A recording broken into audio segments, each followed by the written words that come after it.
Praise the Lord. கர்த்தருக்கு ஸ்தோத்திரம். இன்றைய வசனம்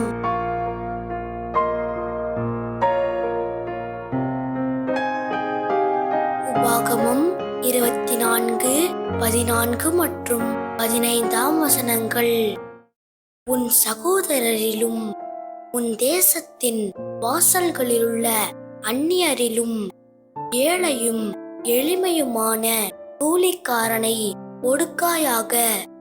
அவன் வேலை செய்த நாளில்தானே பொழுது போகும் முன்னே அவன் கூலியை அவனுக்கு கொடுத்துவிட வேண்டும். அவன் ஏழையும் அதன் மேல் ஆவலுமாயிருக்கிறான். அதை கொடாவிட்டால் அவன் உன்னை குறித்து கர்த்தரை நோக்கி முறையிடுவான். அது உனக்கு பாவமாயிருக்கும்.